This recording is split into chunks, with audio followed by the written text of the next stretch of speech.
Well, good evening and welcome to the March 1st, 2022 meeting of the Penfield Conservation Board. I'm going to call this meeting to order, recognizing that we have with us tonight myself, Jim Almstead, and we have Roseanne Cohen, Pat Schickler, Bert Gorton, Jeff Bartocci, and we have a guest tonight of Carrie Ivers, who's the new Director of Development Services for the town of Penfield. And of course, we also have Catherine Dubreck, our planner. And so we're all together, and I'm going to ask for just a moment of silence and prayer for the folks in Ukraine.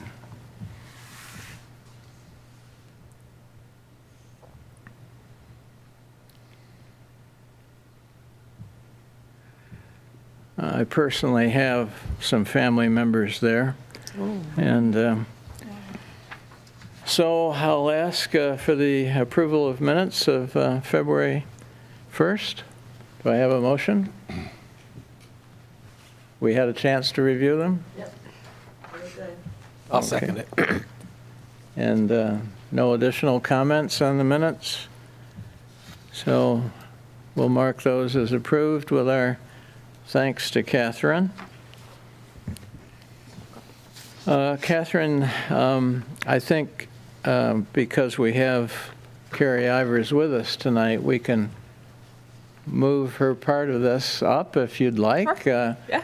Carrie, you're certainly welcome to stay with us for the duration of our meeting, but the main reason that I think we've asked you to be with us tonight is because of your experience in Irondequoit, and we're looking for any help we can get on moving our tree preservation guidelines into a true ordinance, which is one of the things that's requested of communities that are seeking tree city status.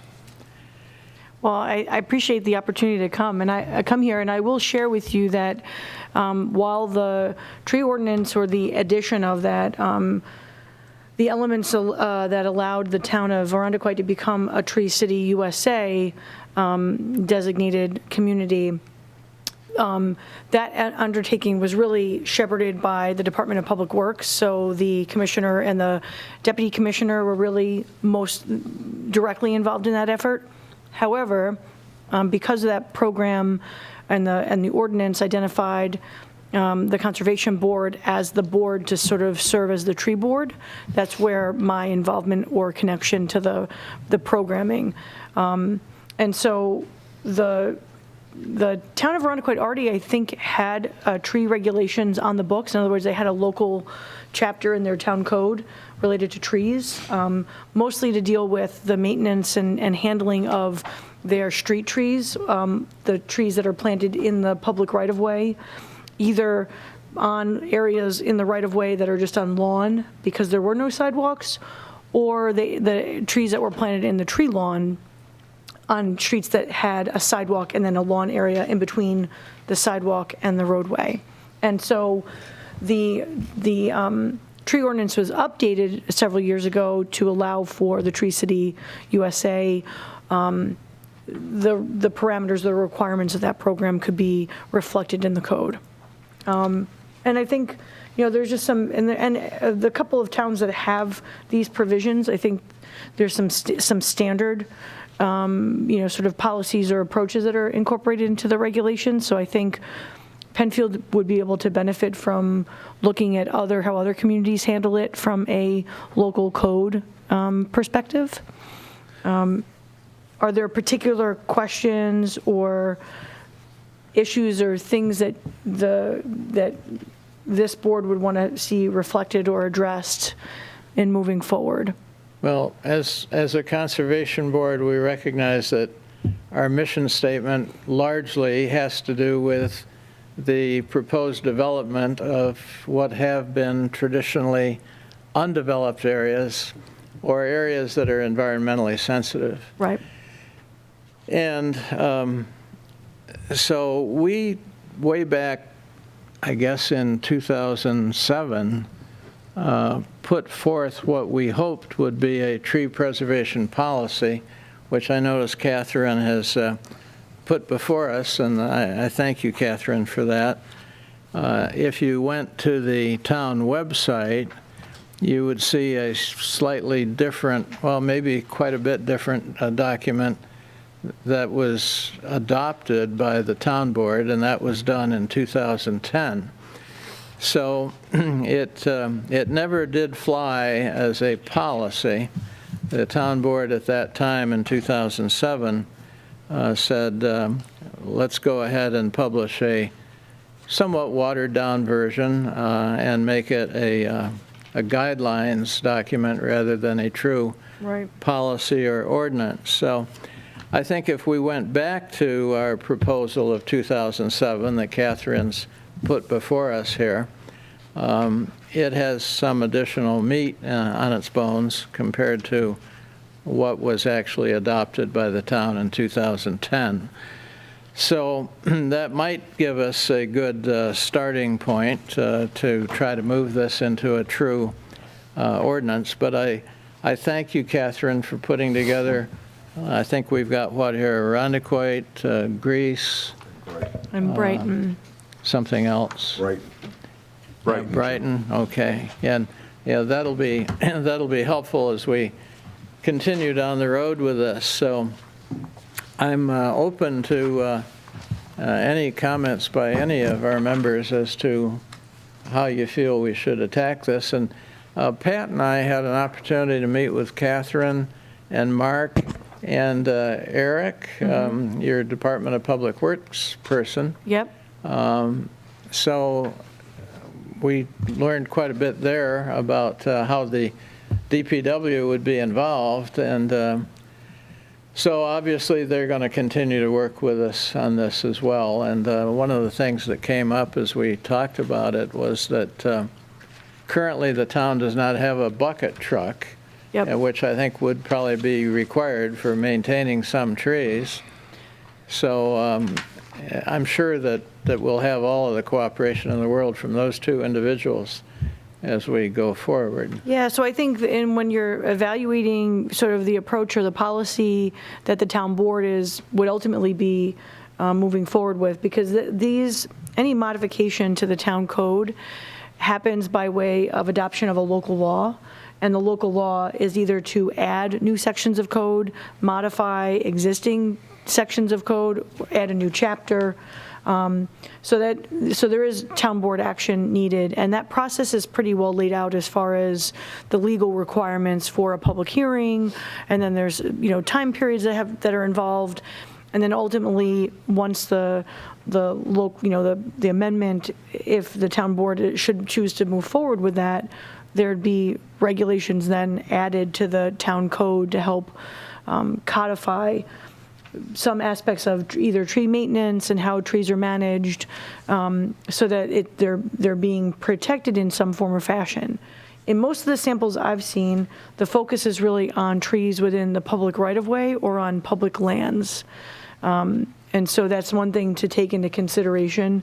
And so that trees planted on private property, we have to determine what, if any, control the town could or should have in those circumstances.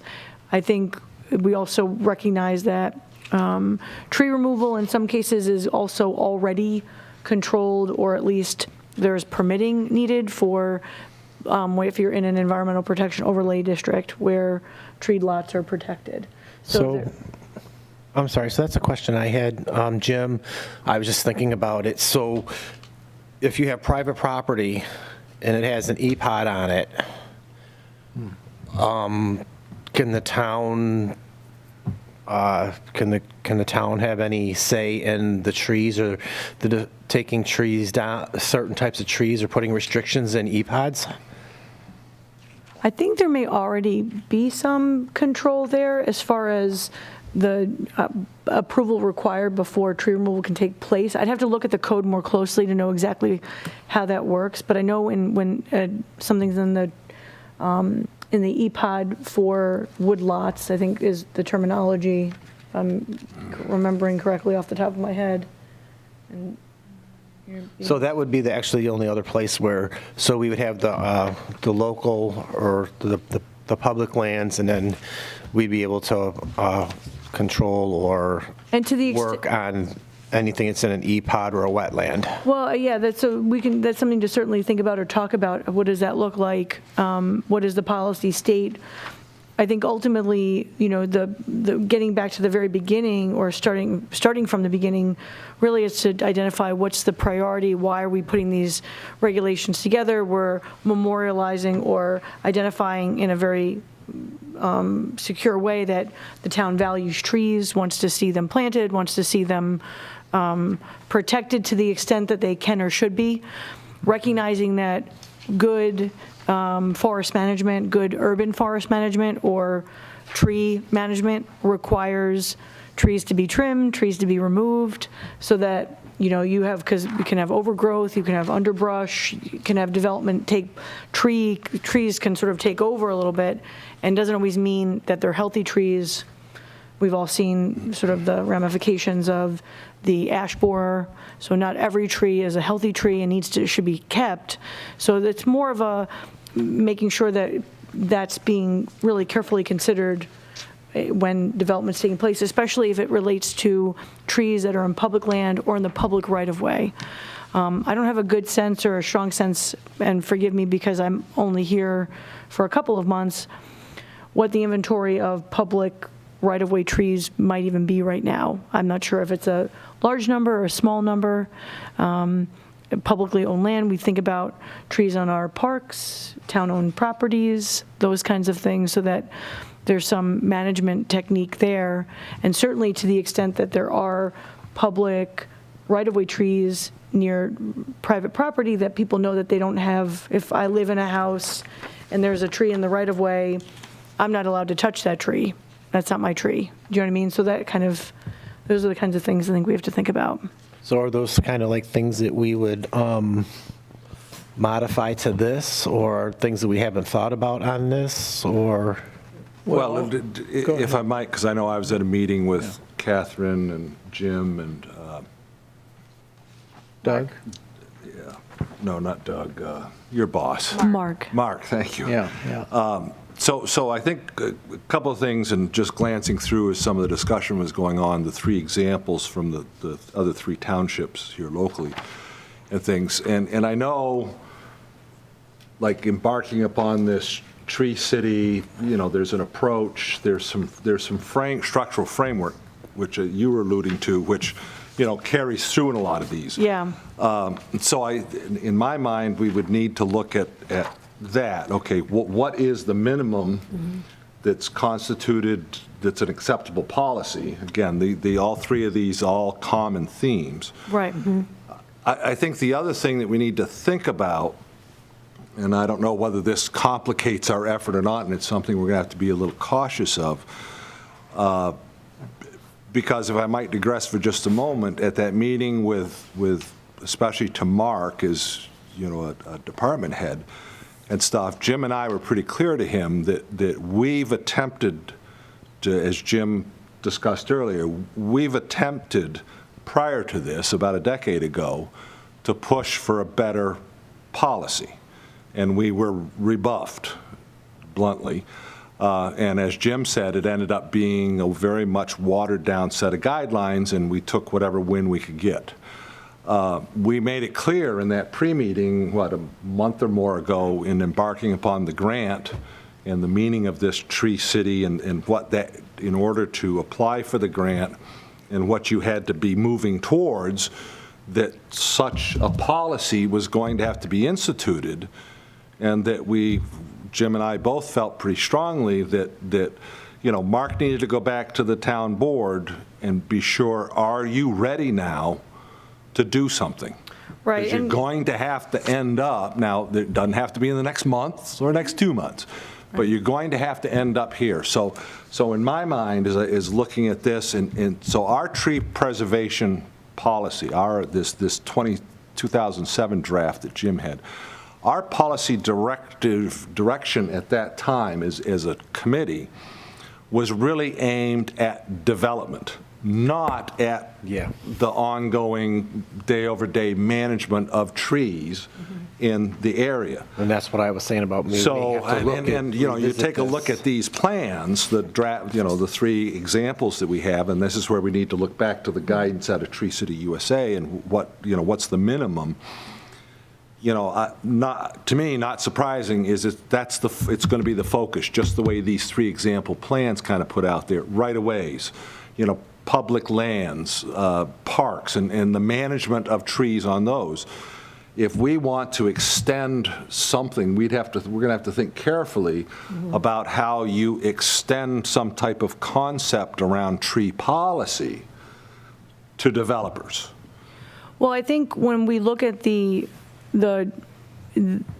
Tree City USA has this requirement to establish the tree board and a forestry plan for the That, as I town. was reading that, to me, that's where this other piece that I think we're kind of doing, because I know, like, and I think this is the Arundequoit plan. Right. You know, they got just one little section, 214-4, that talks about the town forestry plan. So I think part of that is going to be, So- yes, get our heads around what would we see, what is palatable to the town leadership Right. for this forestry plan. Right, and that forestry plan doesn't have to be embedded into the town code. In fact, it's not helpful if it is, because you want to reference it and identify the need for it in the code, and the fact that the Conservation Board would be the one tasked with it, or, you know, designated, whoever the tree board is, would be the party tasked with creating that forestry plan. You don't want to have the details of that plan embedded in the code, because anytime you wanted to make a change to a specification, or It's a if a good complex tree, process. now you have to do it's a 4, 5, 6-month process to change a code. So it's always good to reference the fact that there's a standard, and then have the standard be a separate document that's referenced, and if that needs to be updated, that's a town board review and approval, not a whole local law that has to go to the Secretary of State. So I think that's important to understand, that sort of delineation of what would be in a code to be compliant with Tree City USA standards and their program, versus what then the plan or the meat of the plan would address. And I think the Conservation Board and any of the boards that are making discretionary decisions, you know, this board is an advisory board, so you want to be able to make recommendations. Maybe the forestry plan has updated specifications on tree types, how the trees are planted and protected until they've taken, you know, guarantees when it's related to new development, so that there's some things in that forestry plan that the other boards can point to say, oh, actually, your landscaping plan needs to adhere to some of these recommendations, or, you know, to the extent practicable. So, Catherine, In my mind, what would be important, you know, Catherine, you know, these 3 plans, I think, are great templates, and we can compare it to the Tree USA, and I think they're that's going to be pretty much identical. What the next thing in my mind that could be very helpful to this board are, can we get copies of their samples of their plans. forestry plans? Because then we could take a look at what a couple of these different communities have done under their forestry plan. Right. And how does that compare to, because I think the way you're talking, in my mind, what we were attempting to do in 2007 and around that time was that forestry plan. Right. We were thinking that we were uncomfortable that without the strong arm of an enforcement, that we were going to fall short, and the town was not ready to take that step on enforcement, to make it a code, to do Right. all those things that you have to do legally. And so they said, you know, no, they'll let it sit out there as guidelines, and that was as far as they'd want to go. So I think that would be very helpful to see a couple of examples of those town forestry plans. Okay. Then, to me, we've got a very nice template. We've got, you know, the Tree USA, their guidance. You got a couple of examples of what's been out there around these communities Right. that are accepted are accepted into the program. Get their forestry plans and see how that compares to ours. Where are their gaps, and then, you know, decide if there's battle to be Right. done. But to me, that would be a great One of the, next step. One of the issues that a plan like that would help is we do have some developers that do not, I guess I can't say comply, I'm not sure what word I want to use, that don't, Well, there's they been do what they times- want and don't take the guidance or the recommendations that we have, and sometimes it's been detrimental, and there's no repercussions for them just not listening to us or the board or anybody else and Right. doing what they want. Even we've had examples or instances where, yeah, they haven't touched the trees that we requested they protect, but they destroyed the roots of them, so they might as well have killed them anyways. So something like this would really be good for those issues that we ran into in the past, correct? Yeah? Yes. Yeah. And Well, I was going to say that Jim and I were in the meeting that he talked about where we met with Catherine and Mark Valentine, is that, and Jim, you said you had agreed at that time that it seems that there's an opportunity now that this would be received differently than it was, previously, and the time and the thoughts are kind of ripe for pursuing this. And, So I think you know, Jim already had that Yeah, feeling. and, it was nice that Eric Tate joined us in that meeting as well, because he would be Department of Public Works here, and Carrie's made the point that they would have to be a major player in putting this together. Right, well, especially if we're talking about maintenance and over time of town-owned trees and the town's tree inventory. So he certainly will be playing an important role in those, in moving forward. And I think again, this is, and I think to your point, let's put together the framework for what's required under Tree City USA, make sure that I can, discuss that with the supervisor and the town board members in the coming weeks to see if they're ready and able to move forward with adopting local law. There's a lot of issues and needs right now, so the town board always has many things before it. So I want to make sure that we're not, jumping in and then other priorities. So they have to weigh out what steps to take when and what the time frame. I know that you're trying to wrap up the comprehensive plan. Yeah, that's happening right now. We're actually in the process of sort of organizing the plan and sort of putting it into final form as far as sections and final edits and things along those lines. That's really a top priority. And then there are other sort of pressing community development related types of activities or issues that may need some addressing in the town code. So as those come up, it's sort of, sometimes we have best intentions and then fires pop up that no one was expecting or anticipating. I don't think we were looking to necessarily have this fast-tracked, but just Right. to know that our efforts would be, appreciated, and as time comes to do these things. Right. And I get think it it's- together, and, so we would not want to put any pressure on to say, oh, do me first, No, none of right. that. Right. Well, I think, that this is a great time to be talking about it through Catherine's valiant efforts.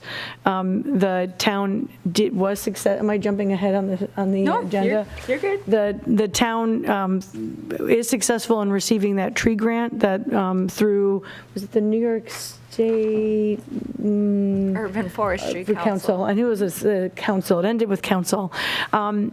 So that's a really wonderful win for the town. We are going to be using those funds to help plan giveaway as part of do plantings as part of an Arbor Day event. And so that's one of the other requirements for the Tree City, is to sort of create that formal Arbor Day activity. And there it is, and a proclamation. So we are moving forward. We do have plans in the works to move forward with that. And so one by one, we're sort of checking the boxes of the things that would be needed in order to advance through and have Penfield be a Tree City USA.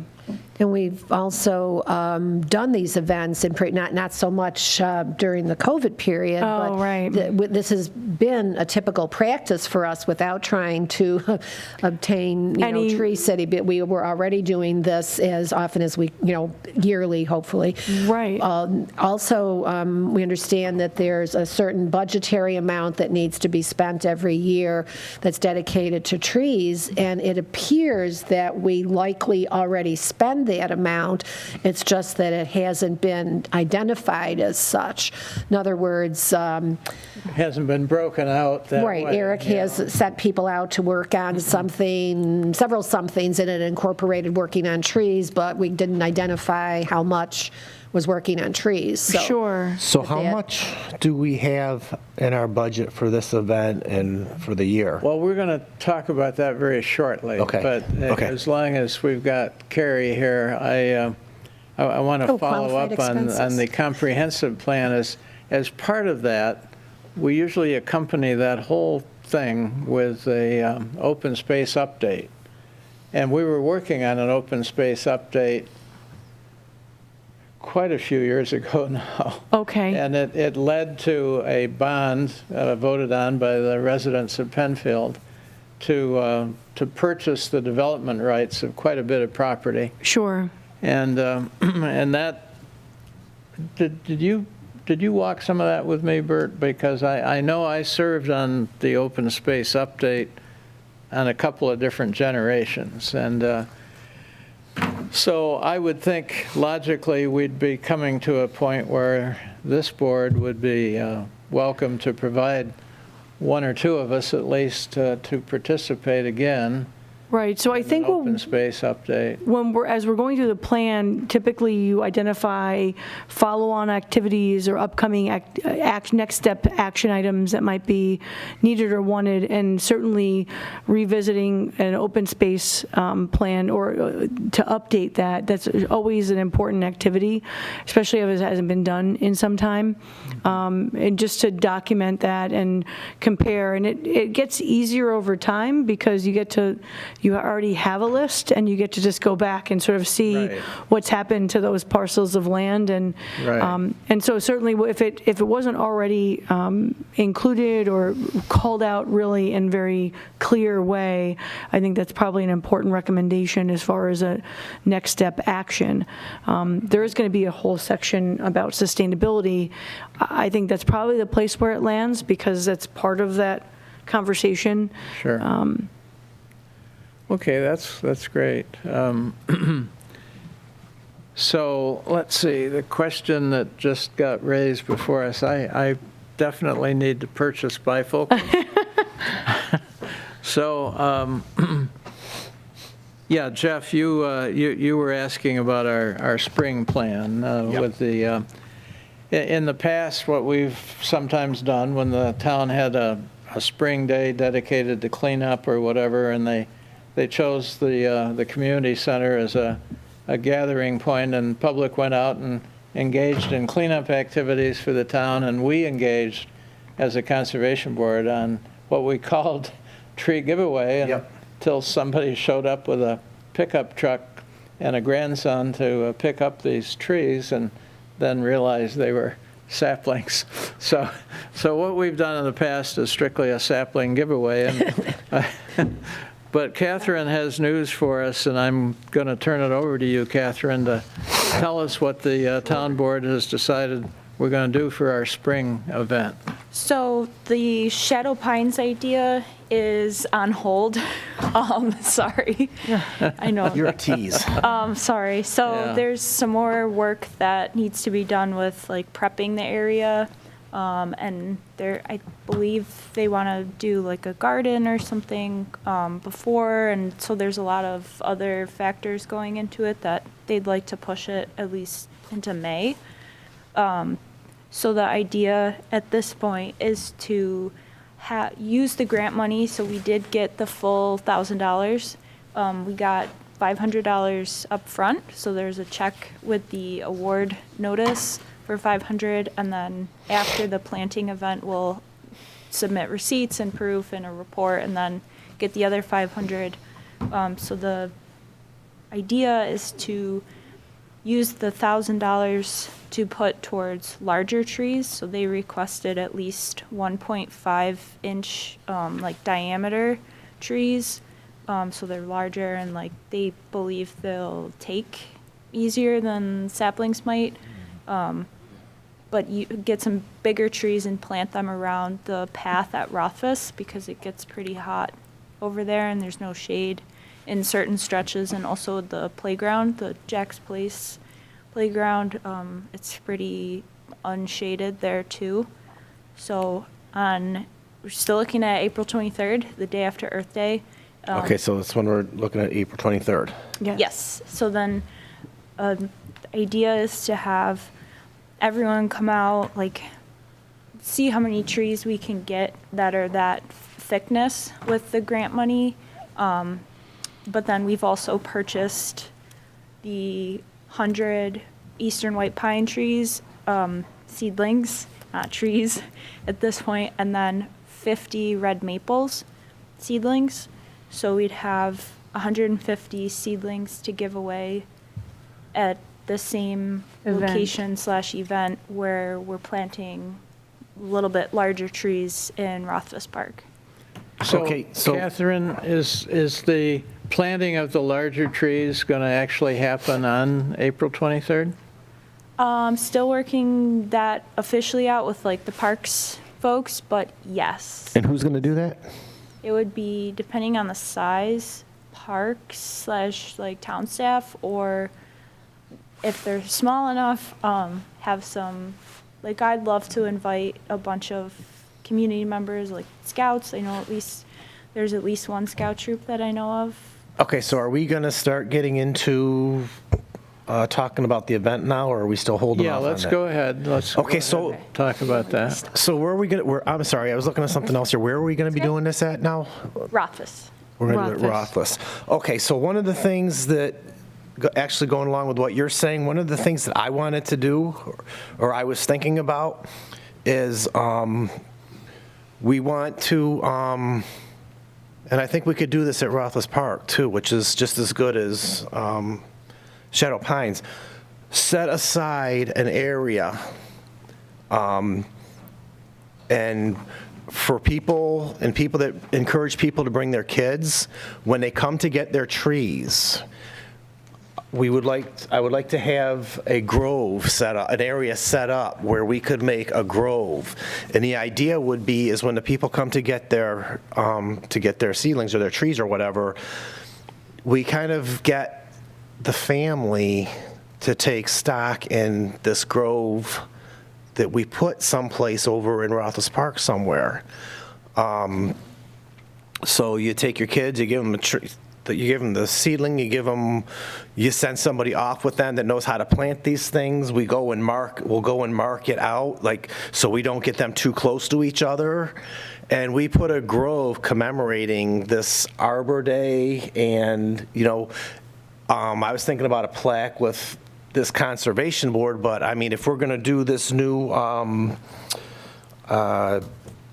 Tree Town USA or whatever, we could commemorate the beginning of that with a plaque in this grove and then, I don't know, maybe somehow keeping track of who all planted those trees there, and then, you get to watch it grow, and, when these kids are growing up, they're somehow we have their name there, or, maybe it's an area where we want to keep expanding this grove, and every time we do this, we expand this grove, and it's just a grove of trees. It's a grove that's going to be there commemorating all of this and getting the community together and getting kids involved and not just coming and picking something up and go, and if we have money, make some freaking hot dogs and give people hot dogs while they're there. Go plant your tree, come back, grab a hot dog. I had an idea of seeing if like Wegmans or BJ's or somewhere would donate like water and snacks, and I think the Grove idea at Rothfuss would definitely work out. And I think it's been a while since we've done this, so I'm hoping that we might get, it might be a pretty good event this time. Well, obviously, the event weather won't cooperates. simply be a Conservation Board event because we've got, the Right. Parks Department is clearly involved here. There'd be a full You know, town and we'll probably effort. need their help. I mean, some of these trees are going to be sizable enough that you're going to need probably professional equipment to dig the holes. Yeah, I think for the larger trees that are being purchased with the grant, I think we'd be looking at more than likely town staff installing. So maybe we're doing one in a commemorative sort of way as part of a, sort of to memorialize the event, and then the remainder of them would be installed during. At their convenience. Where are they going? Well, I think yet to be determined, but we were looking at along the pathway. Some of the pathways are there's no shade, it's very exposed, so there's opportunity to start to create some tree canopy Definitely. along the Yep. pathways. And so I think about, the Grove idea sounds wonderful. I also wonder if there's over time opportunity, and obviously planting far enough away so it creates canopy, but without creating heaving walking paths, because that's the other thing to think about is root depth, and over time making sure you're picking trees that work well next to a paved walkway. But to create a canopy so that there's lots of shaded walking areas in that space, and certainly near the playground, Jack's Place. The more shade you can create near play spaces, it's really the better for families. They can get some relief from being in the sun. Parents and other family members aren't, baking out on a field. So I think there's some really great opportunities there. And then I think, each year the Arbor Day activity could decide, are we continuing to plant at this location? Are we moving to another location? Then each year you can make some decisions about how and where the town is augmenting its tree supply. So Jeff, were you thinking to reserve a certain amount of the 150 trees to devote to this commemorative planting?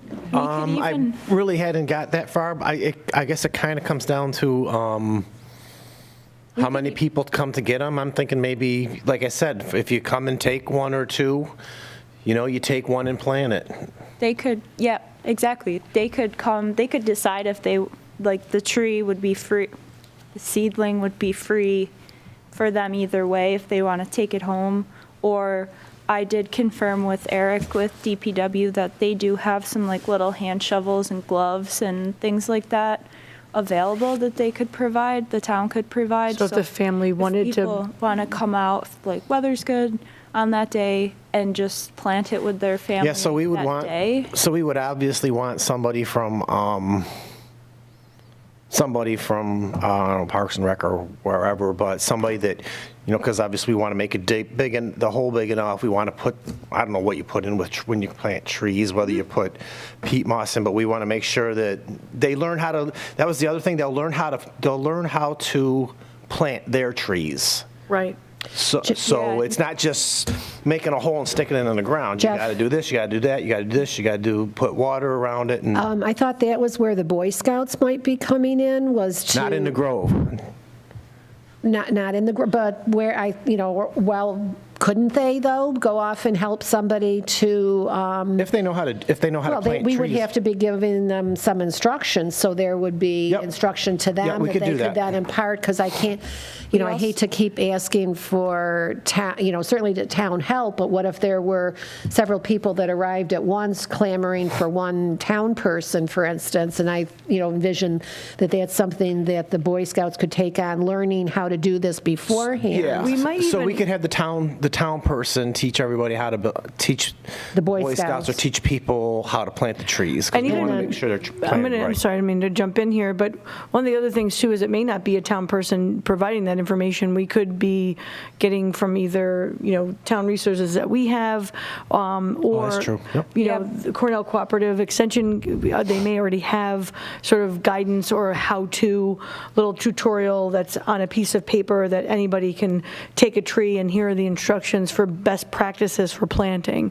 Yeah, they provide that. I know when at least they did in the past, they provided those along with Right. when you picked up the trees. Yeah, there's already a lot of material out there as far as best practices, how far away, so Yeah, those and kinds of things, we want to make sure that, you're sharing that information. This is a great opportunity for education Yeah, so and that- outreach. Yeah, so that was the other thing. I guess we could either do it ahead of time, or if people know, if somebody knows when they help them plant the tree, how far apart to make them. Yep. Whether we mark it ahead of time or, I don't know. I don't know. Probably you'd want to do some of that ahead of time, but Yeah, I because want I don't know to, what a grove is. Would they Right, be and maybe that staggered? there's Would they some be in a row? Would preparation. that- You know? You Yeah, want to, I Some think preparation. if I might interject again, some past experience with the Parks Department and some difficulties, and that, I think that's, if we want to kind of move ahead, is that's a plan, we got to get them in here and talking to us, because it sounds like a great idea. I'm going to go plant these Tiny, little saplings out, Right. but it's where you plant them, you have to think ahead. If they survive, Yep. what are they 20 years from now? So where you put them. And the other thing that you really need their input on is there's a lot of care and feeding to that. right. right. to Jim plant and a number have of the them board members survive. here will recall when we put, 5 of those inch-and-a-half trees down in Channing-Philbrook, that's Channing-Philbrook, right, Park? And at that time, and some of that was personality of town people involved. yeah, the we have Parks new Department- leadership now. The Parks Department wanted nothing to do with it, so Yeah. the gators that were put around those trees, the town board took the initiative for the summer to go down and help make sure that they were filled for the first month and a half. But Parks, because the issue that we really, and I know Doug Fox used to talk of this, the issue you get into with this thought of what we're doing in Rothfuss Park is that's a park that needs maintenance. And maintenance with ball fields and everything else tends to be mowers. And lawn mowers and little saplings don't get Don't. along very well. No, they do And not. so, I mean, we would need to get a commitment from them that if there's, I know you've pulled up the plot there, that if they say, okay, yes, this section, we could tolerate some 20, 25 pines being planted, ahead of time, you'd have to stake, here's a spot that one of those pine trees can go. So family, if you want to take your little trowel, and with some help Some. of a Boy Scout or some of us or whatever, go out, dig the hole, 2 scoops of peat moss, stick it in, pat the stuff all down, but then it's like, okay, somebody's got to go water those day 1.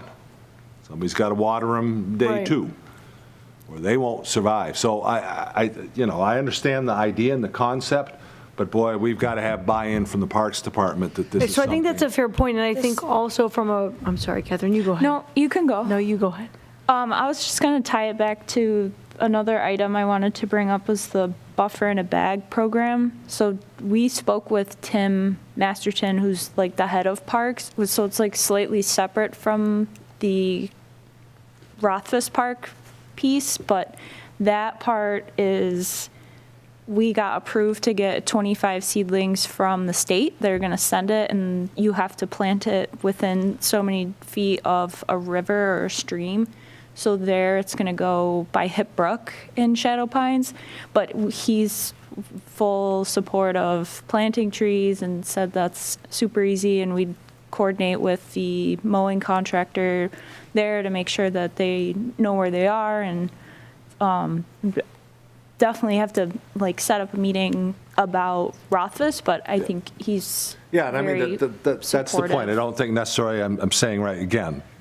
Right. Right, yeah, I knew the previous- person in charge of the department at that time because Oh, my yeah. wife was his secretary, so, and his response was not surprising to me. We recognize there's some new players in this, but I think that would be one, we'd want to be sure we have a really serious discussion with Tim as Well, and maybe to- not this board having to have that discussion, but that town staff will have the discussion Yes. internally to make sure that, Yeah. from a they're programmatic okay with it. standpoint. Right, and it's really, in my concern is the management, after the April 23rd. Sure. April 23rd day, it's a fun day, and we get some people engaged, and you walk away, well, every day after that is care and feeding. Right, well, there's also potentially the opportunity for volunteer activity and sort of stewardship of the trees. And so part of this effort could be to identify, I know in other communities, get something in. There's another group that very much wants to participate. I think this would be right up their alley, is Color Penfield Green. In fact, I already gave Megan Meyer your name because they want to send people to the event, and as I can give her more information about this, and that may be something that, so they definitely want people present that day. It's another community group out there that maybe, just because you mentioned stewardship, that they may want to, or find a way to become involved with this, as well, to be sure that. That's another With the town. opportunity for the scouts to Right. come back and water and scouts. weed and. Right, so I think there's some stewardship opportunities. There's some approaches where it's, because this is located in a town park and not in a right-of-way in front of somebody's house, and in some places where it's in front of the house, you can have like an adopt the tree, where you put a tiny little tree tag on it with the person's name of who's taking care of it, and they know what kind of tree it is, and they know what they need to do with it. So there could be that kind of a relationship, that if we're going to be planting certain trees along a pathway or near a playground, that there's an opportunity to adopt a tree to take care of it for the first year of its life, or the first summer, sort of to sustain it, to make sure it gets out of the first, out of the first season. So those are kinds of things that we can be thinking about as well, or a volunteer opportunity for a group. Roseanne? Are there going to be other things going on at Rothfuss that day, or just the tree giveaway? Just trees at this Oh, point. you wondered, because other years there have been events going on. Well, and they're probably not able to guarantee that there isn't going to be some other activity or use scheduled in and around. I think we'll have to coordinate with Parks and Recreation. Yeah, it would be nice to have other things going on. Yeah. Yeah. I think one year there was a bike collection, and people were dropping off bikes, other things like that, but. Roseanne, you had something to say. No, that's all. I just want to know what else okay. was going on. Yeah. And Jeff, before I forget to mention, the Color Penfield Green had asked for space at a table that we had, or their own table, and we haven't figured out yet whether, I would. Either way makes sense, yeah. Right. And, So, I Yeah. could be the conduit between them, or just refer her to you or whatever, but I'd be happy to arrange that with you. So Jeff, the way I'd like to see this go, if you don't mind, could you make contact with Daniel and see where he stands on the scouts? Yep. And we were also And gonna maybe you could get an email off to the board in the next couple of weeks before our next meeting. And then, hopefully by our next meeting, we'll have most everything kind of worked out. Okay, so in the meantime, we're gonna need to look at where we want to put that grove. I don't know who wants to make that decision. Frankly, there's plenty of bare space over there, so a grove in the middle of the place. And I'm also looking at it having something to be expandable. I don't know, maybe even, every year we put a few new trees in there. What do you guys think as far as, I was envisioning a red maple grove, but since it was the town tree. What are you guys' thoughts as far as different trees, not using red maple? Well, we have the two choices, what was the eastern? Yeah, we've Yep. been encouraged to limit it to two, the red maple, which is the town One- tree, and the white pine.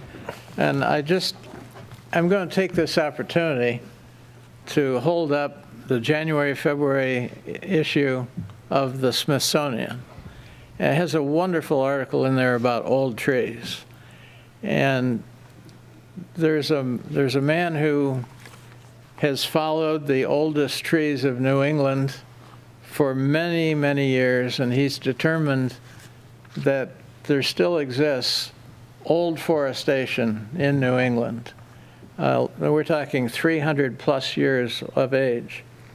And by the way, the tallest tree in New England is an eastern white pine. It's 175 feet tall. And they're known as the trees of peace. I'll probably mispronounce this, the Haudenosaunee belief that the white pine is a symbol of peace. And this man's wife was a native Cherokee Choctaw. So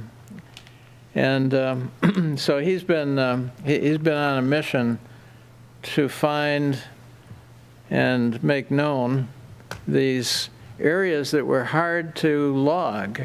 Back in the early settlements of New England, and I'm sure around here as well, virtually everything was logged because people needed homes and they needed farmland.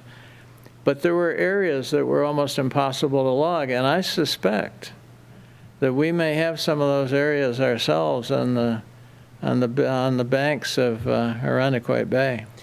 Well, I think we can all thank, and our communities around us can thank the glaciers for the work that they did in creating our topography. But there certainly are areas that are hard to get to, and I think those same slopes, though, could also be the reason why some of those old growth trees don't make it after a while. I think gravity and/or lightning can do wonders. Yeah. They can. With what you said, Jim, it almost seems like it lends itself, especially with the current world climate and what's going on, that we make it a peace grove, and plant, in some of the promotion of this, we can talk about what the eastern white pine and what the tribe that you mentioned, that they call it the tree, tree of peace. Trees of peace, yeah. And maybe if you think that that's a good spot for that type of tree, that species of tree, that we plant those. But I guess I have no problem with the red maple. If you'd like the grove to be of red maple, that's fine with me. I think what we might want to do is also get the thoughts or input from town staff and town expertise in terms of what's going to work best where, based on location, ultimately. So if this group is okay with it, I think we should keep that maybe a little bit open-ended until those details are finalized, so that we're not getting locked into one thing and then finding out that it's not going to work for one reason or the other. It's obviously important we have the Parks Department committed and involved, Absolutely. Right. Okay. Anything else from anyone on this particular issue? How long do you need for this? Jim, you said we're going to put some bones on this, which we've made headway, but how long do you need lead time for advertising this event with particulars? Well, there's sort of two separate things happening in this conversation. Just to be clear, we've got the Arbor Day activities, so not a lot of lead time is needed. I think it's fairly straightforward of some of the basic things that are needed, and we'll work with the town's communication person to work out the details of getting outreach and spreading the word about the event. So that's really Chris, I'm always going to not say his last name correctly, Tanea? It's Tanae. Tanae, am I saying that correctly? Maybe, okay. Anyway, so Chris will enjoy watching this on TV another time, but anyway, we'll work with him through the supervisor's office to carve out exactly what that's going to look like. As for Tree City USA activity and moving forward with the potential to add a tree ordinance to help. No that's a advertising separate, for that. That's a separate thing. There'd be a public hearing that would require legal notice. We'll follow that process. That's probably, No, I wasn't thinking. You were talking about this event. The event. Arbor Day totally event. Just the event. And Jeff, I think it's a marvelous idea, because a lot of times people don't necessarily hit 175-foot tall tree, think that they're going to want another tree in their yard, but it gives them the opportunity to come with their children and do something, for the earth and the climate and everything. I think that's wonderful. So that's why any ideas, like you were thinking about Wegmans, any ideas where we could make it inviting to kids, bring your kids out and get a tree and learn about the red maple and, and make it a little bit, especially if there's other events going on, maybe some of the other people can have some events going on, just make it a kind of a family-friendly thing. Right. Bruce, our landscape consultant, he said pending how COVID looks at the time, which I think is on the decline in our area, but he said depending on COVID, he would be willing to do like a how-to talk before planting. So that would be that could be where people learn how to plant the tree and put mulch around it and learn more about the species and hang around for questions or something like that. So I just have to double check with him, but I know last month that was what he said. So just follow up and see. I think that would be fun. I'd have fun sitting around telling people about the history and the red maple being learn the story about it and everything, and tell people, here's your red maple, take it to the grove, we're going to put one there, and telling them about the tree in Penfield, and might be kind of fun. Were we talking? Coffee, hot cocoa or something. Cocoa, well, or something. But were we talking about that there might have been some pins or something left over from our, with the red maple on it? Or is that my imagination that I'm thinking? I think you did mention that. I never followed up because I forgot. Oh, it's okay. Just I forgot too. I just thought of it now. Write a note to see if that's something. Yeah, because it could be something for the kids love to take a little thing home with them. And there's also things that through like the Arbor Day Foundation, they're the group that does the Tree City certification. They have pencils and stuff that you can buy on their website if you want their giveaway. Cost, right? Yeah. Right. Yeah. But yeah, if we could find out how much. Just if they're not. Like 50 or something. Catherine, do you think the town might be able to run off some images with information about what a mature red maple looks like and what a mature eastern white pine looks like? If I might, I'll take a look. I meant to do that, and like Catherine, I kind of forgot. But all of our previous tree sapling giveaways, we had a sheet that was provided by, along with the trees. I think it was only one sheet, and we had to make copies, but so we had a copy of the how to plant it. Yep. It's a one-pager. Yep. And then I had developed for all the various, and I know we had done white pine, and I know we had done red maple in the past, but I developed kind of a one-pager that had a picture of the mature tree and then some of the facts about it. Okay. How big they get and what to expect. So you think and you still have that? And I know I'm pretty sure I've still got those all electronic. Okay. Yeah, that'd be great. And so I'll double check on that. I may even have some hard copies in a box down cellar. Yeah, so we don't and have so to when a recreate. person came to get the tree, Right. the process was those of us behind the table, you took the sprig, you put a little bit of this plant gel and a little bit of peat moss in a baggie, you put the sprig in it, twist tie, you hand them the sprig, you hand them how to plant and the fact sheet. Right. And then they walked away. And then you tell them to put it someplace where the mower's not going to get it. Yeah. Well, that's where I think, that's for the home, that's for anybody who's But gonna even be at taking it home, because that's what happened to Yes. my sapling the Yeah. one year, so. Yeah, and I can't find And then mine we just either. need from the parks, the idea of where a grove might go, following up, for getting back to Jeff. Yeah. Which is better for that area as a grove? Right. Because one advantage with white spruce over red maple, or white pine over red maple, is white pine grows a little faster. Right. And I think the other thing, too, is it's going to be a combination of input from Parks and Rec, from our engineering department might have some thoughts and Zaretsky. feedback, and just even from a future growth and maintenance of the park itself, what amenities might be added over time. So you want to make sure that the grove is put in a place that makes sense Understood. Yeah. now and then In 30 years from now. Yeah. So, Because if they buy into the idea, I would think we would want it marked where they want these to be planted. right. Like Jeff mentioned, then- some kind of a stick in the ground. so Yeah, that then the they could go mechanics very of that. Specifically.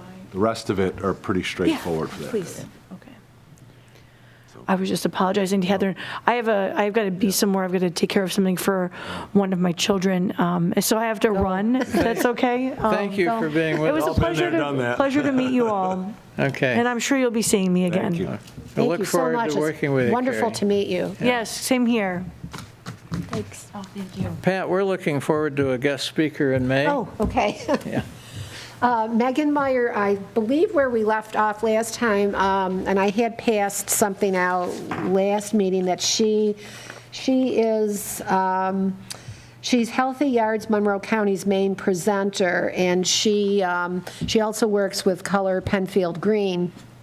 But she had offered to give a 15 to 20-minute PowerPoint presentation of what the Healthy Yards Monroe County campaign's all about. And so she confirmed that she was available that date in May. Yeah. And I hadn't gotten too much further. I did, If I can believe I jump, sent if her I an can jump email. in, Pat? Sure. Again, we're jumping a little ahead to EMC update and stuff, but she actually spoke at our, She told me that she did she that. spoke at the February EMC meeting. How did you like And it? she went through that presentation that I think she's planning on maybe a little bit of an abbreviated version. 15 to 20 minutes. Yeah, to what she gave to EMC. But she was our prime speaker at EMC for the February meeting. And in fact, referenced, and I chimed in that, you know, what we were thinking of doing as a board, somewhat independent of the direction that you're taking. But, yeah, so it was, no, it's a combination, Healthy Yards, Monroe County, and she's involved with Color Penfield Green, because Yes. she's here. Yes. But that's a county-wide color your community green. Yeah. So again, there's a lot of other communities that are doing that same thing. So- Yeah, So I think with, again, the communications folks here, director here helping us to get that publicized, I think that's very worthwhile, and people will hopefully find it interesting. Yeah. I won't, so that just happens to coincide with. Well, yeah, she with did your doing it. mention that, and, you know, it had started out, you know, probably some of the history that it had started out with initiatives between Pittsford and Penfield, Yep. actually, and eventually worked its way into this encompassing all of Monroe County, because there were other communities interested, and then had Penfield work its way on to being the Color Penfield Green, which I mentioned to Jeff, if you heard me mention that phrase, the Color Penfield Green, that they're very interested in helping out with the event in April. But, so she did confirm that, actually, I don't remember, maybe Bert, were you at our last meeting? Maybe. No, I was So not. this is the first time you're hearing this. Right. Well, outside of indirectly from her at the Indirectly EMC from here. meeting. Hey, I'm coming She to said, you. "Oh, you're Penfield Conservation Board." Hey, I'm coming to see you guys, you know, it's like, oh, news to me. But anyways, we had talked about that at the last meeting, and so she just wanted to report that she confirmed I think that'd that be a she great was one. available, and a dynamo and a wealth of knowledge. And I'm trying to make sure I'm in front of the microphone here, but, Yep. and she's a master gardener, so. Well, that's great, Pat. We are really looking forward to it, and I know you're having her coordinate with Catherine with respect to the use of the laptop. I believe or I had mentioned to her to please Yeah, get in touch right. with you to work out for the Yeah. logistics. And Jim, you and I had started before the meeting just to talk about how we were going to advertise, you know, what Yeah. things to advertise to. Can you help with that, Catherine? Can you Yeah, get some, absolutely. That's somebody another- from our town communications Yep. staff to Yes. try to and- let the community know that we're excited to have a good speaker on, Yep. what is it, the 4th of May, right? Isn't it May 3rd? Is that our? I'm thinking it's the 4th, but I could be Okay, I'm wrong. not sure. It is. Who's got a calendar the handy? 3rd. The third. 3rd? Yep. Oh, it is the 3rd, okay. Yep, okay, So that would I'm be glad a I got great- corrected, everybody. Okay. It's our meeting of May 3rd. So we thought that rather than simply us talking about it during a conservation board meeting, that it would be better to Yeah, generate absolutely. more interest, to have people, listen in, and maybe there will be, depending on what we decide, maybe there'll be another speaker at some future point. Well, I've got a comment to that here in a few minutes, too, so. Go ahead. Well, no, are we wrapped up on that then? Yeah, I was just going to say we can also invite the Energy and Environmental Advisory Committee. Oh, and- absolutely. and Let's the do that. Yeah. Trails Committee. Yeah, I've got get some like a comments on that as well, but town absolutely, let's invite them. collaborative. Yeah. And then work with Chris, who's our communications expert, and get the word out and online, and get some like flyers posted in town hall and stuff like that. For the first speaker, you mean? Okay, that's Yes, great.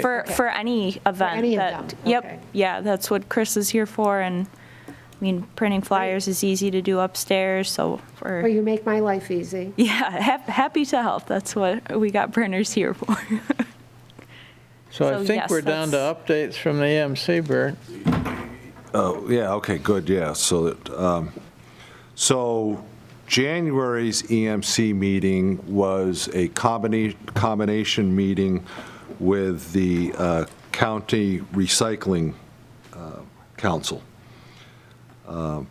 Had a couple of very good speakers, a couple of folks from the city of Rochester talking about the city compost program that's been underway for a while now, where they collect compost in central locations. If ever you're over at, what's the park off Culver, Cobb's Hill, you'll see these little tents, and so they're collecting garbage. They'll give you pails, and you collect it. And so that was interesting to hear what they're doing there. Then most of the rest of the presentation was an update on Eco Park, the facility, our recycling facility here in the county, and they went through an awful lot of data, what they collected and amounts, and very successful program. And I know that other folks in the town are going to be aware of this, but there is going to be, and I don't think they said that day the date, but there's going to be a hazardous household waste collection program here. It's a combination Webster and Penfield sometime in the months Okay. to come. But Yeah, I know they've done it in the past, so I'm not yeah, so they're surprised saying there's going to be another one of those. There's going Okay. to be pharmaceutical drop-off at the, in June 21st at the Holt Road and Wegmans facility, Holt Road, Webster, as well as they're looking at kind of continuing around.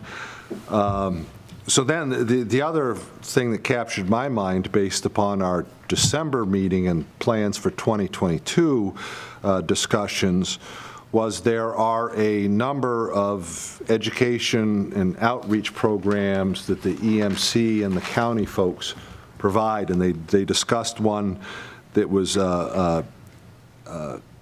Monroe County recycling initiatives that was given, it was a Zoom meeting through the Webster Public Library back last year, about this time last year.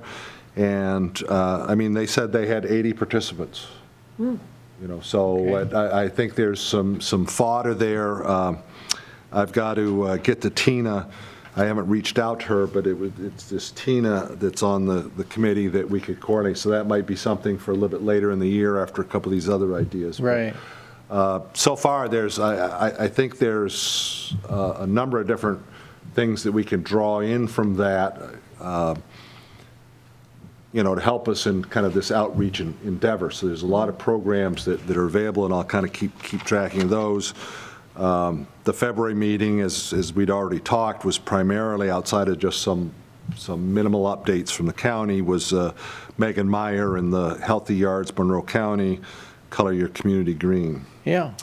What was interesting around the January combined meeting was out of 30 participants, 5 of us were ex-Kodak Health Safety and Environmental Corporate people. My boss, one of my past bosses, Yeah. Haynes Lockhart, who chairs the EMC. Yeah. And then there were 4 others that were Yeah. at-large members of the various committees and things, so. It's kind of Kodak Old Home Day there for a little bit.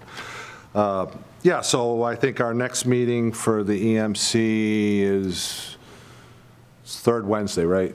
Yeah, Roseanne. I corrected them at the February meeting that when they took the roll call, it's like, no, not her, it's me now, so. I'm still getting emails. though. Stars should be all set with that at this point, so it's like, Star, no, it's me, so it's. Yeah, I know, I've just trimmed my hair some more, you know. Yeah. So that's pretty much it. Again, I think there's going to be some opportunities I'll kind of keep in mind and bring them back here. Okay. For various outreach programs that we can kind of, this Zoom, in my mind, this Zoom outcome of the COVID has kind of taught us that, hey, it's a tool that I don't think we really thought about utilizing before this. And if we can't get somebody in person, we can get them on Zoom. Yep. Well, and even sometimes the Zoom meetings, if you advertise it and things, people are more Yeah. apt to, okay, I can sit here on my computer at 7 o'clock at night, and I don't have to worry Save about travel time. trucking up to Penfield, it's lousy out or that. So, well, I think it's worth seeing. Again, it was impressive that the Webster, back in January, the one out through the Webster Library that they did that presentation on recycling, they got 80 participants On Zoom. on Zoom. Yeah. So, Or people can watch on Penfield TV. Yes. You all are doing tonight. so it's Okay. a pretty good group. I think there's going to be a lot of opportunities. Again, I'll kind of keep track as we go with the meetings. Well, that's great, and I thank you. One of the things that I'm beginning to realize, I have never, until recently, realized how many people are involved in conservation efforts. And you've dug up a bunch, Pat. Well, they found me, Yeah. and it just keeps going and going, and to hear the things that are being involved and the little projects, some big projects of making things available to people. They work with folks in the city and trying to get seeds to plant, for planting vegetables to, help feed themselves and things like that. And, actually, I think Megan said she has a plot in the community garden. Yeah. Yep. So, Yeah, she'll talk to that. So, and I want to thank our folks that have volunteered to be our EMC And Jim, outreach.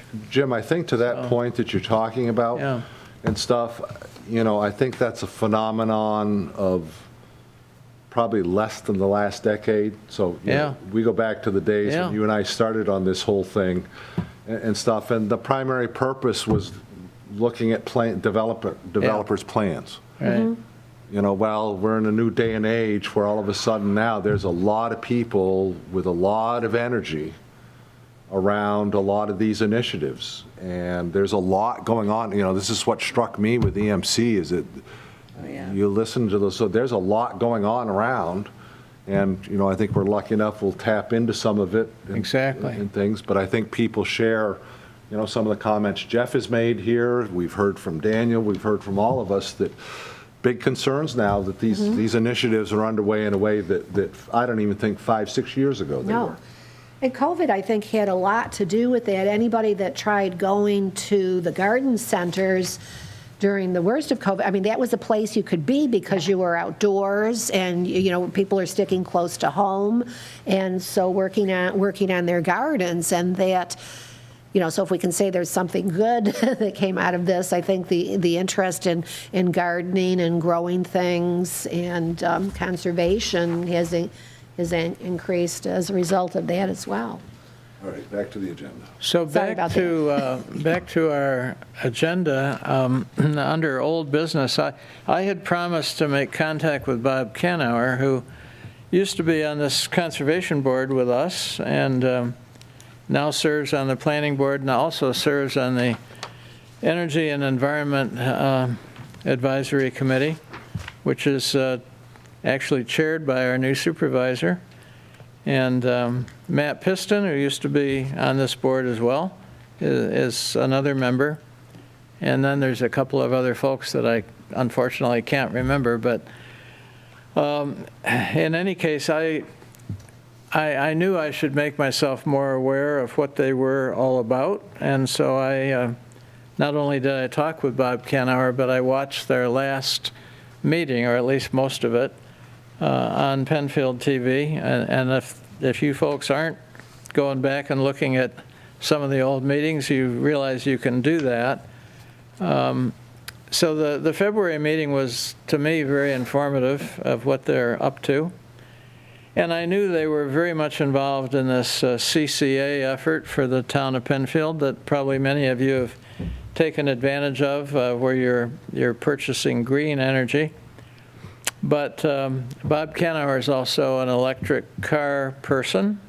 He's a solar person. And so he's very much aware of what's going on in terms of green energy. And one thing I thought I would take advantage of tonight was to let you know, based on my viewing of their last meeting, that they are going to have an electric car show at the community center on April 9th. And I think I've got that right, and I think it's from 9 a.m. to noon. And I think they said they had roughly 25 cars that will be showing up for that event. So anyway, in my discussion with Bob Canauer, I said, you know, we had a discussion a while back about the noise and the pollution of lawn maintenance equipment. And I said, would you agree that maybe that falls more in your bailiwick than in ours?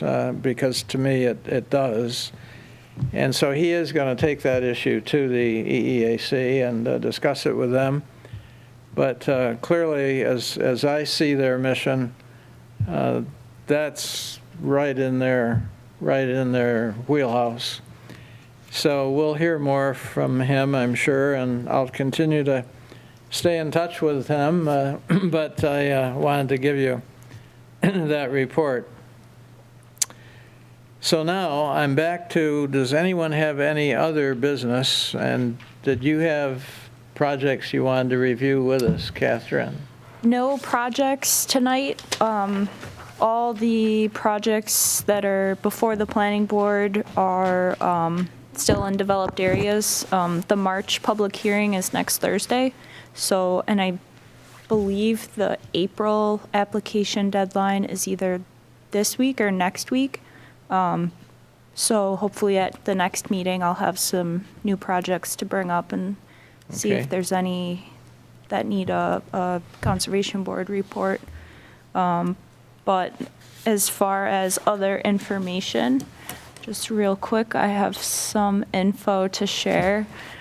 On the screen right now it's probably a little bit too small, but I sort of mentioned it earlier that the town applied for this program. It's not a grant, it's a program where if you own land along a stream or a river in New York State, you can apply to this program. It's open to residents and town and municipalities. So the town applied to get these 25 free seedlings and we were accepted. So there'll be 25 seedlings. We'll know more information in April, what species, but there'll be three plantings wide, so 10 feet apart, along Hip Brook, just south, well, look it up, but there's like this barn at Shadow Pines that the town stores like recreation equipment or like DPW equipment or something.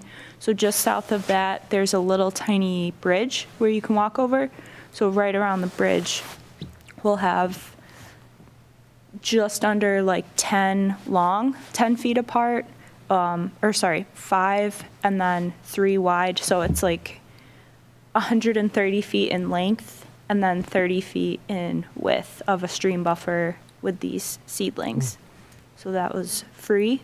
We did get that grant, so the full amount, which we were discussing before, and then related to invasive species and a potential speaker in the future. This is in our neighboring community of Fairport, but there's actually they're having a showing on March 12th of this movie called Uninvited, The Spread of Invasive Species and one of the highlighted species is the spotted lanternfly. Really? Ah, So Aha. that's, Okay, now tell me again about this program. You sent out an email, right? Did you, or no? this one I don't think I did, but I'm happy to follow up and share this information in an email. So it's in Fairport, so it's not here in Penfield, but it's just next Are door. they saying join us live, or are they saying join us? This is an in-person event, so Will it but be televised? Oh, Mountain Rise Church. I don't think it will be, but the film itself you can watch. I didn't check if it was on like Netflix or anything, but you could definitely watch the film. It's like accessible. It's not just like something they created. But then there's actually, it says there will be a discussion. No, you're saying film. I still can't read that silly thing. Yeah, so I can't it's read it either. I need They're just- telescopic lenses there. at the Mountain Rise Church in Fairport, so next door. They're showing a film that's called Uninvited, the spread of invasive species. And one of the highlighted species in the film is spotted lanternfly, so it's sort of related to a potential topic of a speaker for us in the future. So if- Yeah, we've got that on our list of considerations, so. so just if Gosh, anyone's interested, We have to go in person, or can we get this film? you can find it. Yeah. I'm sure you could rent it from the library, or I forgot to he's check if asking it's. maybe can you get it? Oh, can I find it? Yeah, I don't can know if see that's if I what can you're get a asking. copy of it. But I don't think this is a virtual event. I believe it's in person. So this is not by a local guy, this is But a movie, right? that- Right. The film isn't a local film. It's Yeah. just hosted like next door, community next door. Okay, But the so let's discussion see. afterwards is by actually some folks that That are local? Pat has sort of passed names on in past conversations. So Matt Gallo Yes. is a local person who's an expert in the like environmental conservation. Can you send us that, please? Yeah, absolutely. Okay. And then there's also Brian Eschnerauer. Yeah, Essenhauer? So yes, so he's from Cornell Cooperative Yes, he's the- Extension. It is amazing how Yeah. all these things are coming full circle. We're The all names coming that we're together. mentioning, Yeah. and Yep, so Bert running into Megan, Yeah. and it's all like, Yeah. it's all So coming the around. We'll all get to know each other. Brian gentleman, he is from the Cooperative Extension and did confirm, which we should follow up like in the future, but that he would be willing to do a presentation on Yeah. this spotted lanternfly at no cost. So if we could keep that as an idea for maybe towards the end of the year or Absolutely. next yeah. year. So this Yeah. is just Okay. an event that's out there. And Yeah, Matt then, Gallo was a name that I was going to point out, was on one of Megan's first emails. Yeah. Matt Gallo from Finger Lakes Prism, I'm not, PRISM, I'm not sure what the acronym stands yeah, for. I can't but remember what it stands for, but it's something he, environmental. He's actually. on the staff at Finger Lakes Invasives, Yeah. so, Okay. PRISM is the, if it loads, Partnership for Regional Invasive Species Management. Well, I can tell you that spotted lanternfly is the ugliest insect I've ever seen. Yeah, it's pretty ugly. And I was driving through eastern Pennsylvania on my way back, and by the time I got home, I had more than one of those dead on the front of my car. And they don't want you to just throw it away. They want you to be pretty serious about how you dispose of it, because they don't want the eggs. oh, I mean, it's a major is it as far as New invasive. York State yet? There are parts of New York State. If you look at the map, it has begun to creep into the southern part of New York State. Eastern Pennsylvania is awash in them. and New Jersey. Last fall, we were down visiting my son and the family in Philadelphia, and I mean, just walking around Philadelphia at times, it was just a swarm. I mean, they would ping off the windows And they're ugly, and just litter the sidewalk as you're trying to walk. and they're devastating to trees. They're after trees? Yeah. They're live ones, too. Those were live ones. But you'd hear, they'd ping right in, right into the glass as you're walking through downtown. Yeah. It'd be this ping, ping, ping, ping, ping, ping. Oh, my gosh. I mean, literally, it'd almost carpet the sidewalk. They're the full size of my thumb. Yeah. They're just Big. ugly. Where did they come from? They came from China, yeah. Another, they brought COVID, I think. No additional comments. Since we're on TV. Yeah, oh dear. Anything else from Oh, I anyone? think, were you trying to show us something else about a trail thing? Yes, one other thing, this is also the same day, it's actually just before the Fairport showing of that spotted lanternfly invasive species film from 10 to 12. This is here in Penfield. The Trails Committee is hosting an event that is at Town Hall here in the auditorium. It's called an indoor hike, but it looks like it's a sustainable conservation type of interactive like presentation and then discussion to follow after about conservation and making our natural habitats like rewild. So I think sort of like backyard conservation, pollinators, that sort of thing. Oh. So that is here next Saturday. It's That's already next not this Saturday. coming, not the 5th, but the, Correct, yep. So that concludes information I have for you. who Anyone is, else? oh, I just want to ask, who in Penfield is That facilitating it? is the Trails Committee. Trails Committee. So if you're free Am I Saturday waiting morning. for a motion to adjourn? So moved. Okay, well, thank you all, and stay warm, everybody. More snow on Thursday.